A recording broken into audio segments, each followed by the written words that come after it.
So ఇప్పుడు బీఆర్ఎస్తో టచ్లో ఉన్నారన్నది వాస్తవం. సరే బీజేపీ ఇప్పుడు ధర్మపురి అరవింద్ ప్రయత్నాలు చేసినా mostly will join in BRS.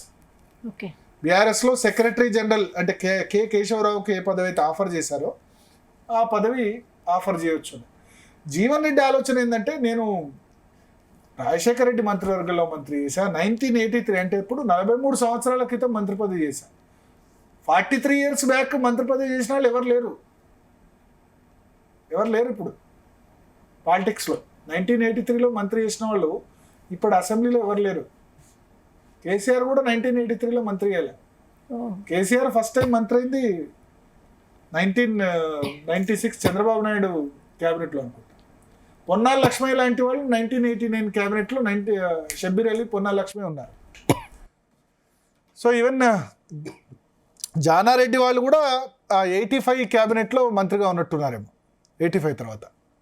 So 43 సంవత్సరాల క్రితం మంత్రి పదవి చేసిన సీనియర్ నేతను, అంటే సరే కాంగ్రెస్ క్యాబినెట్ కాదు ఎన్టీఆర్ క్యాబినెట్, దాన్ని ఇట్లా చేస్తారా, నా దగ్గర తీసుకొస్తారా అన్నది ఆయన ఆర్గ్యుమెంట్.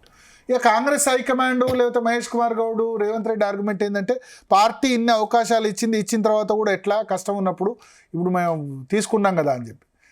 ఇక దానిలో పార్టీ ఫిరాయింపులు తప్పే, అంతే కదా, దాన్ని ఎవరు చేయాల్సిన అవసరం లేదు. కానీ ఇప్పుడు ఇంకో క్వశ్చన్ ఏంటంటే, మరి జీవన్ రెడ్డి మంత్రిగా 2006-07లో ఉన్నప్పుడు రాజశేఖర్ రెడ్డి కూడా 10 మంది బీఆర్ఎస్ ఎమ్మెల్యేలను తీసుకున్నారు. మందడి సత్యనారాయణ రెడ్డి, బండారు సారారాణి, ఇట్లా చాలామందిని తీసుకున్నారు. తూర్పు జగ్గారెడ్డి, ఇప్పుడున్న జయప్రకాష్ రెడ్డి, 10 మంది బీఆర్ఎస్ ఎమ్మెల్యేలు రాజశేఖర రెడ్డి తీసుకున్నారు.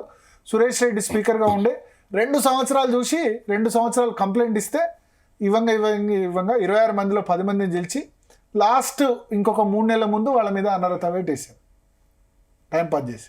సో అప్పుడు జీవన్ రెడ్డి కామ్ ఎందుకున్నారు. 10 మంది పార్టీ అనర్హత సంబంధించి, ఇట్లా పార్టీ ఫిరాయింపులకు సంబంధించి జీవన్ రెడ్డి వ్యతిరేకమైతే ఆయన మంత్రివర్గంలో ఉండగానే రాజశేఖర రెడ్డి 10 మందిని వాళ్ళకు వ్యతిరేక గ్రూపును తయారు చేసి కేసీఆర్ కట్ చేసినప్పుడు అప్పుడు ఎందుకు కామ్గా ఉన్నారనేది వీళ్ళ ఆర్గ్యుమెంట్. సో దీనిలో ఎవరి ఆర్గ్యుమెంట్ ఏమున్నా జగిత్యాలకు జీవన్ రెడ్డి అంటే జగిత్యాల, ఆ విధంగా అయిపోయింది. బట్ గత కొద్ది కాలంగా సంజయ్ కుమార్ మీకు చూస్తే 18లో గెలిచారు, 23లో 18లో అయితే 65,000 ఓట్ల మెజార్టీతో గెలిచారు, 23లో మొన్న కూడా 20,000 ఓట్ల మెజార్టీతో గెలిచారు. అంటే జీవన్ రెడ్డి ఎక్కువగా మాట్లాడతారు, సంజయ్ కుమార్ సైలెంట్ కిల్లర్. అంటే ఏంటంటే పబ్లిక్తో డైరెక్ట్ కమ్యూనికేషన్. ఆయన కంటి డాక్టర్. ఇప్పటి వరకు నాకు తెలిసి 20-30 వేల సర్జరీ చేసి ఉంటారు రోజు 5-6. ఇప్పటికీ డాక్టర్గా ఫ్రీగా అందరికీ కంటి సర్జరీలు చేసేస్తూ ఉంటారు.